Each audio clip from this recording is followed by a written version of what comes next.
everyone, how are you doing? Ketemu lagi dengan Mem Dion di kelas bahasa Inggris kita. Kali ini kita akan membahas conjunction, although, though, and even though.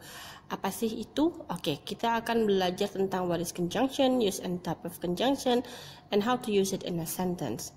Sebelumnya, let's see the examples. Ada kalimat berikut ini.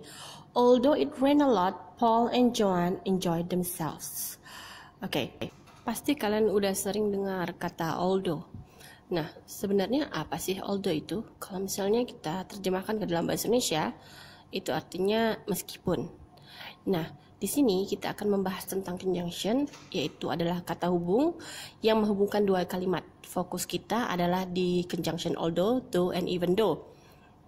Jadi, tiga kata hubung ini digunakan untuk menghubungkan dua kalimat yang menunjukkan ide yang berlawanan atau berbeda.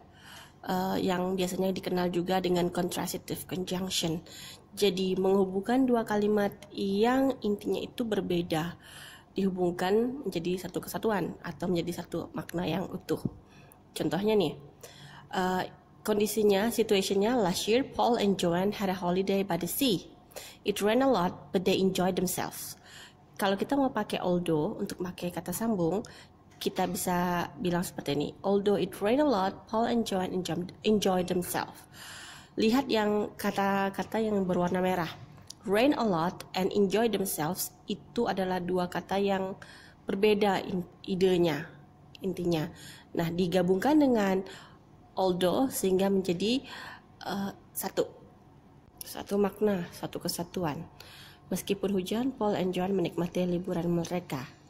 Kemudian ada contoh lain. I didn't get a job, though I had the necessary qualification. Even though I was really tired, I couldn't sleep. Though and even though menggabungkan dua kalimat ini. Yang kalimat contoh di atas, I didn't get a job. I had the necessary qualification. Jadi kontrasnya adalah orang ini tidak mendapat pekerjaannya, padahal dia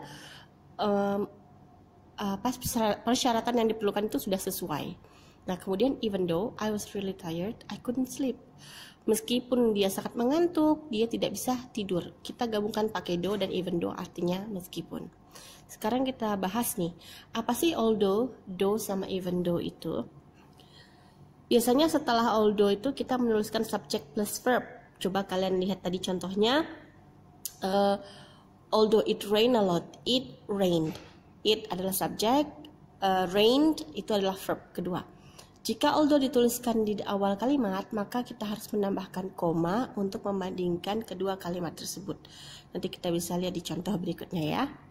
Kemudian though adalah bentuk singkat dari although. Though sering digunakan untuk percakapan sehari-hari. Though bisa digunakan di akhir kalimat. Jadi biasanya ini lebih common kita menggunakan though dalam dialog atau conversation atau percakapan kita sehari-hari. Kemudian even though lebih memberi penekanan dalam menunjukkan perbedaan dua hal, lebih tegas. Jadi dia lebih tegas daripada although dan even though. Although digunakan untuk even though digunakan untuk mengindikasikan fakta tertentu yang tidak membuat sisa kalimat menjadi salah. Itu even though ya, memang salah tulis. Jadi sekali lagi, even though itu adalah bentuk tegas dibanding although sama though untuk mengindikasikan fakta tertentu dan tidak membuat sisa kalimatnya terlihat salah atau menjadi salah. Sedangkan though itu adalah bentuk singkat dari although. Sekarang kita lihat contoh-contohnya. Yang pertama contoh although. Although the traffic was bad, we arrived on time. She wasn't wearing a coat, although it was really cold. Joanne, although she was really tired, kept on watching the Korean drama. Jadi lihat, kalau kamu menempatkan although di depan, kita harus kasih koma setelah clause-nya ya, setelah kalimatnya, untuk membandingkan dengan kalimat berikutnya. Kemudian kalau kamu lihat ada contoh yang Joanne, although she was really tired, kept on watching the Korean drama, itu kita taruh although-nya di tengah. Memisahkan kalimat Joanne kept on watching the Korean drama dan she was really tired. Kalau digabung kita taruh although-nya di bagian she was really tired. Meskipun begitu bentuknya tapi tetap artinya sama ya.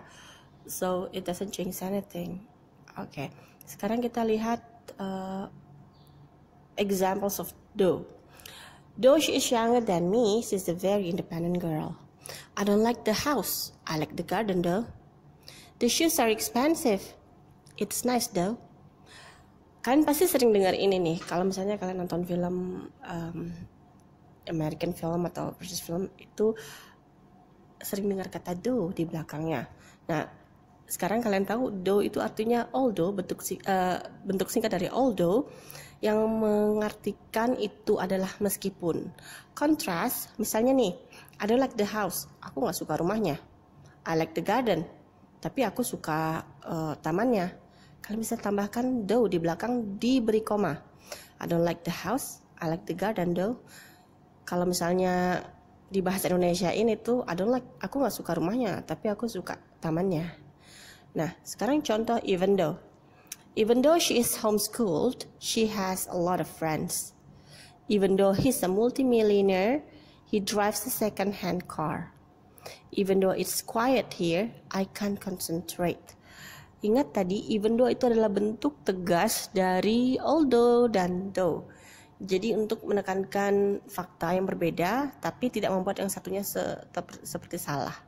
Nah, even though she is homeschooled, she has a lot of friends. Walaupun dia sekolah di rumah, belajar di rumah, homeschool, tapi dia punya banyak teman. Perbedaannya, kan homeschool itu biasanya sekolah sendiri kan. Nah, kalau a lot of friends berarti dia bersosialisasi dengan teman-teman di luar. Jadi itu kontrasnya. Oke, let's summarize now. Jadi hari ini kita belajar tentang contrastive conjunction, yaitu kata hubung untuk menghubungkan dua kalimat yang kontra.